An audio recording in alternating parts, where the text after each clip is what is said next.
Periodontal Disease and Diabetes Systemic Connection by me, Micah. The objectives.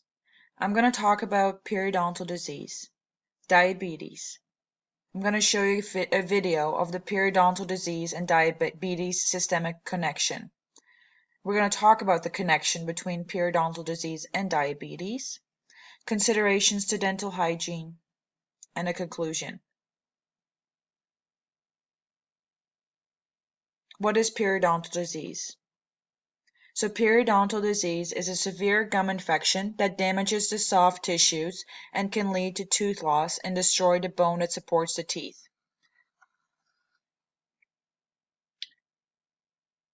On the picture to your left, number 1 is a healthy tooth and gum tissue. Number 2 is an early stage of periodontal disease. It's called gingivitis. This is where bacteria creates plaque buildup and inflame the gum tissue. As it progresses and it gets more severe, it then leads to periodontitis, which we see in picture number 3. This is where plaque hardens into calculus, pockets form around the teeth, and bone loss begins. Number 4 is advanced periodontitis. This is where significant bone loss and pockets occur. So now it affects the gums, periodontal ligament, and the alveolar bone.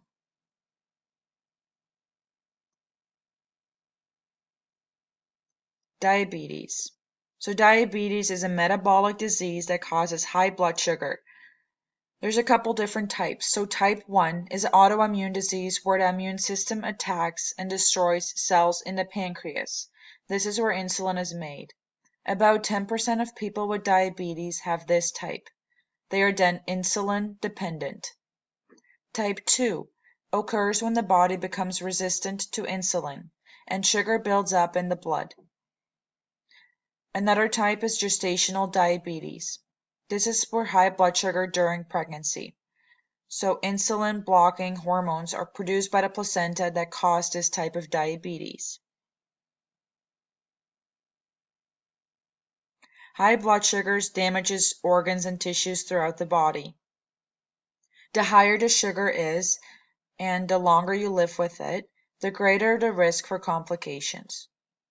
Complications associated with diabetes include heart disease, heart attack, and stroke, neuropathy, retinopathy and vision loss, foot damage, such as infections and sores that don't heal, skin conditions, for example, bacterial and fungal infections, periodontal disease. So now I'm going to show you guys a video on the periodontal disease and the systemic effects on diabetes.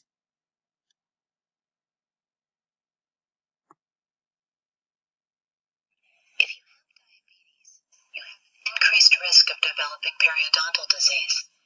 Diabetes contributes to periodontal disease in several ways.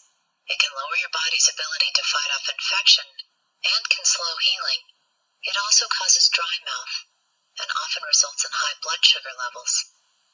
Your blood vessels bring oxygen and nutrients to your tissues, including your mouth, and remove wastes.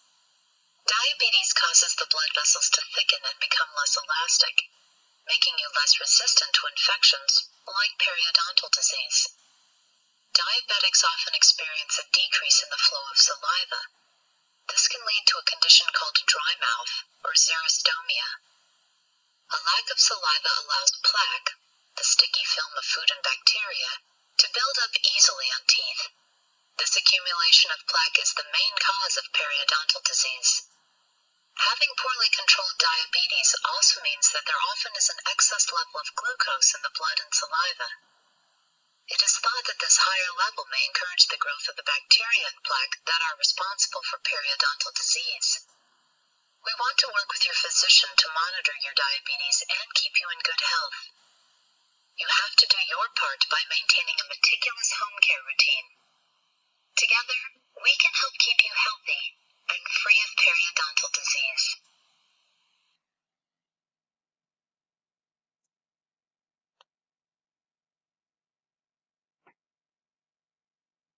So the connection between periodontal disease and diabetes. So really it is a two-way street. So periodontitis could have adverse consequences on the ability to regulate glucose levels. Poorly controlled diabetes can have severe effects on the oral health. So it creates a circular relationship because the inability to control glucose level provides an environment for the bacteria that cause gum disease, who thrive on sugars, to grow.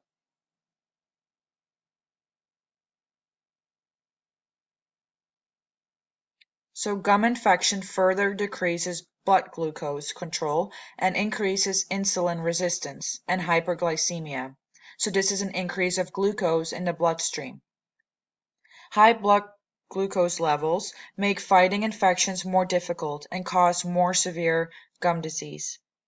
Severe gum disease can then increase blood glucose levels, contributing to increased periods of time with high blood sugar.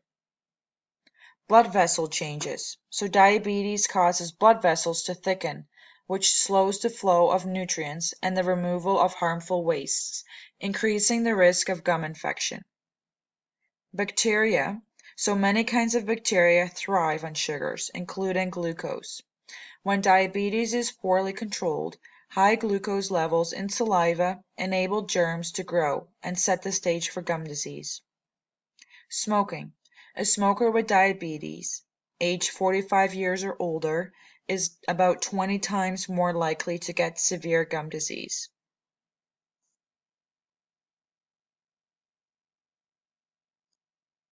Some considerations to dental hygiene.